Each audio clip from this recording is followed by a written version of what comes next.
6 minutos, de volta com o Jornal Rio Mar e Notícias, pela sua 103,5, a sua rádio Rio Mar FM, por meio das emissoras também no interior do Amazonas, que retransmitem esta edição. O quadro Saúde para você, hoje a gente vai tratar do aspecto, claro, do corpo, mas também da mente. Por isso está conosco a Rosineide Borges, que é psicóloga com especialização em psico-oncologia e gerontologia. Antes do boa tarde dela, só quero saudar vocês também que nos acompanham por meio da internet, na nossa página no Facebook. Deixe sempre a sua curtida e o seu compartilhamento, conta de onde você é, qual o seu bairro e dissemine as informações. Rosineide, bem-vinda. Muito obrigada. Obrigada pela oportunidade. No curso da doença oncológica, o que a gente vai tratar hoje, a gente sabe que o paciente vive um inevitável processo de luto, não apenas relacionados à questão da saúde, mas também relacionados à perda de estabilidade, de segurança, principalmente em relação ao diagnóstico do câncer. É natural que o paciente tenha fortes reações emocionais, e aí vem a questão da angústia, o medo de enfrentar uma doença que é tão complexa. Eu gostaria que a senhora explicasse, doutora, quais são os principais transtornos emocionais que acometem as pessoas com câncer. Certo. Antes de falar dos transtornos, queria falar que quando o paciente ele recebe o diagnóstico, né, é assim um mix de emoções. A fala dos pacientes às vezes é assim: quando eu recebi o diagnóstico, parece que abriu um buraco na minha frente, uma cratera, eu me sinto perdido. E as pesquisas, elas mostram que 98%, olha que é um índice bem alto, 98% dos pacientes, eles apresentam medos, né? Medo de morrer, porque se associa ainda o câncer à morte. Medo do tratamento, das reações da quimioterapia, da radioterapia. Medo, eu escuto muito isso, eu tenho medo de deixar os meus filhos, deixar a minha família, né? Então, vem esse medo. E junto com o medo, lógico, a angústia, a ansiedade, né? Ansiedade porque eu não sei o que eu vou enfrentar daqui para frente. Eu não sei como vai ser minha vida. Tem toda uma mudança de rotina, tanto para o paciente como para os familiares. Muda totalmente, porque começa a ir para médico, enfim, muda toda a vida do paciente. E aí vem estresse, vem ansiedade, vem depressão, né? Nós temos aí, que depois eu vou falar mais sobre as fases que alguns pacientes passam, outros não. Rosineide, é justamente sobre isso, né? Os estágios psíquicos são divididos pela literatura existente em cinco fases, como você disse, né? Que é negação, a revolta, a barganha, a depressão e a aceitação. A gente gostaria que a senhora explicasse cada uma delas e comentasse sobre as características, para que as pessoas que estão passando, para que elas identifiquem essas fases e saibam que já está na literatura, e mostrar como também superar. Sim, a doutora Elizabeth Galber-Royce é uma psiquiatra, e ela trabalhou muito bem essas fases para o luto. Mas nós sabemos que o luto é uma perda de um ente querido, uma situação, a perda de um emprego, de um relacionamento, enfim, né? E aí as fases, ela colocou muito bem que a primeira fase é a negação. Então, o que acontece, né? E nós evidenciamos isso na nossa clínica, no nosso dia a dia. O paciente, nesse primeiro impacto do diagnóstico, ele nega. Ou seja, ele diz assim: isso aqui, esse diagnóstico está errado, isso aqui não está acontecendo comigo, trocar os exames, esse médico não está sabendo fazer essa leitura, eu vou buscar outras opiniões. Esse é um mecanismo psíquico para evitar o sofrimento. Então, como eu não consigo lidar com essa notícia, essa má notícia, né, o cérebro ele vai buscando esses recursos. Então, o primeiro momento é a negação. O segundo, vem a revolta. Eu quero ressaltar aqui, antes de passar para a revolta, que esses estágios, eles podem ser vivenciados, todos eles, por alguns pacientes, como há pacientes que não vivenciam, passam, têm uma resiliência maior, enfim. Então, e nem são sempre nessa sequência, ok? E nem são todos também. E não são todos. Alguns passam por todos os estágios, outros não. Né? Alguns passam, outros vivenciam 2. Essa revolta, o paciente, ele se revolta com a vida, ele se revolta com Deus, quando se tem alguma crença, ele se revolta com a equipe médica, ele se revolta com a família, e nesse estágio a gente observa que eles ficam agressivos.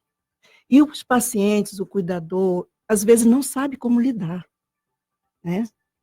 E a família sofre muito com isso. Por isso que eu sempre digo, e faz parte do protocolo, o atendimento do paciente e dos familiares, que sofrem também e sofrem muito, e precisam desse suporte.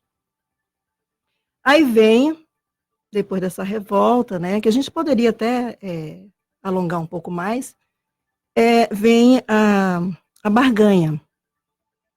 A barganha é como se o paciente dissesse assim, bem, eu estou com diagnóstico, né, já passou pela negação, já aceitou que está doente, que precisa de tratamento, passou pelo estágio da raiva, e aí ele vai negociar, tentar negociar com o médico. A gente escuta muito isso, doutor, me dê mais tempo de vida, eu quero ver os meus filhos crescerem, eu quero ver o meu filho se formar, eu quero ver os meus netos, né, e tenta fazer essa negociação, com a vida, se eu sair dessa, eu vou ser melhor, eu vou trabalhar, vou fazer um trabalho caritativo, e até a barganha com Deus, né, de dizer para Deus, se eu ficar curado, se eu conseguir passar por tudo isso, eu vou fazer isso, fazer aquilo. Então, isso é comum dentro dessa fase, né? E temos a fase da depressão, que eu queria falar um pouquinho dela. Essa fase da depressão, todas são críticas, mas essa eu preciso ter um olhar melhor, mais direcionado, tanto a equipe médica, como os familiares, como, enfim, até o próprio paciente. E eu gostaria de falar uma coisa. Existe um diferencial dentro dessa questão da depressão no paciente oncológico, tá? Por quê? Porque o paciente oncológico, a quimioterapia, a radioterapia, ela traz alguns efeitos colaterais. Então, às vezes, a pessoa perde o apetite, fica mais tristinho, desanimado, né? Tem aquele momento mais de isolamento. E aí a gente não pode confundir isso com depressão. Tá? Existem os efeitos colaterais, eu acho bem importante eu falar sobre isso, porque às vezes o familiar chega e diz, ele está muito calado, está muito quieto, tá? Calma, existe aquele momento. Depois da quimioterapia, o paciente fica mais reservado. Né? E tem os efeitos colaterais da medicação que pode ocasionar. Segundo, que dentro de um processo de câncer, não tem como não ficar triste, correto? Por mais que a pessoa diga, não, está tudo bem e tal, mas existe sim, e é comum. Agora, a depressão, ela tem uns sintomas e sinais que eu posso dizer assim que nós temos que ficar bem atentos. Por exemplo, ideação suicida.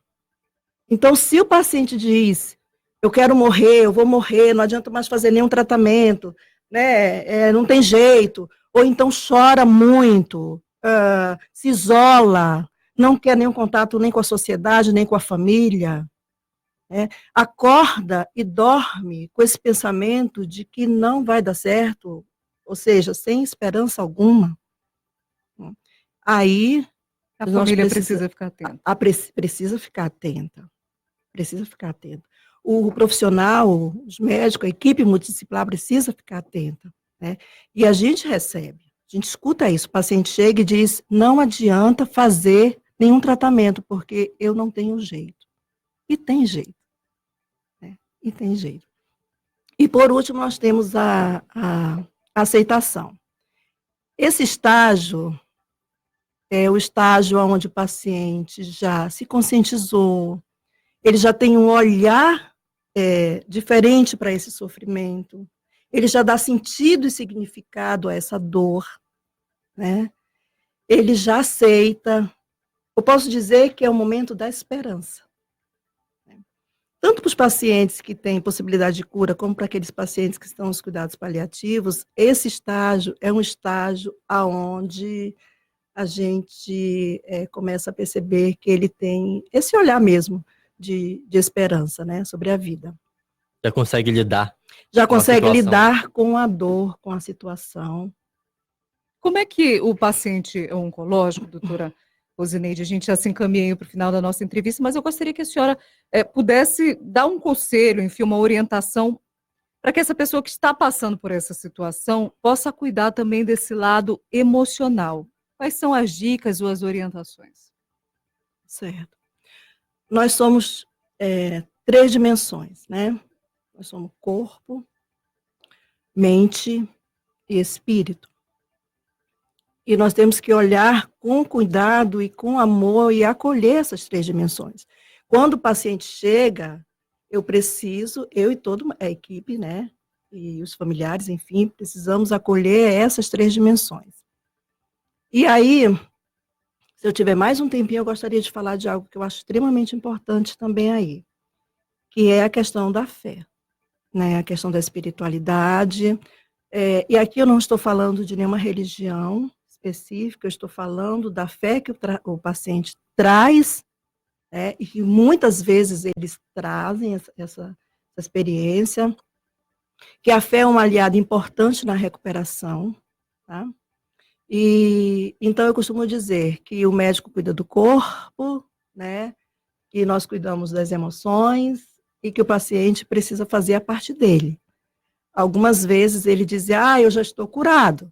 Aí nós temos que falar para esse paciente, você tem a sua fé, mas você precisa passar por todo o processo da quimio, da rádio, fazer direitinho todo o tratamento, né? Porque isso é um pouco perigoso e a gente tem que orientar. Mas sim, voltando lá à questão. Então, trabalhar, eu oriento, buscar psicoterapia. Existe muita rejeição ainda, às vezes, com o psicólogo. Eu não sou louca, eu não tenho problema, pá. Isso tem que ser quebrado, né? Com relação, às vezes, o psiquiatra que tem que tomar alguma medicação, em alguns casos. Então, buscar a terapia, buscar a meditação, o Mindfulness, que trabalha com a atenção plena, buscar a espiritualidade, fazer atividade física, uma boa alimentação, enfim, tem várias coisas que podem ser trabalhadas para melhor qualidade de vida do paciente. A senhora nos falava sobre uma passagem bíblica que a senhora gostaria de citar no final? Sim. Eu estava me lembrando da passagem de 1 Coríntios, capítulo 13, que São Paulo fala do amor, né? Que ele diz que eu posso falar todas as línguas dos homens e dos anjos, que eu posso ter toda a ciência, ser sabedora de toda a ciência, que eu posso ter uma fé de transportar montanhas, mas se eu não tiver amor, isso de nada vale. Eu quero fechar a minha fala falando sobre isso, que se eu não derramo, se eu não acolho, se eu não amo o meu paciente, né, os familiares, se eu não olho a pessoa não como uma doença, mas como um ser humano que está ali na minha frente, o trabalho, na minha opinião, ele não é completo. Psicóloga da Senso Médio Oncologia, Rosineide Borges, muito obrigada pela sua participação, pela sua fala aqui conosco e até uma próxima. Muito obrigada, eu que agradeço. Jornalismo com credibilidade. A gente traz agora a reportagem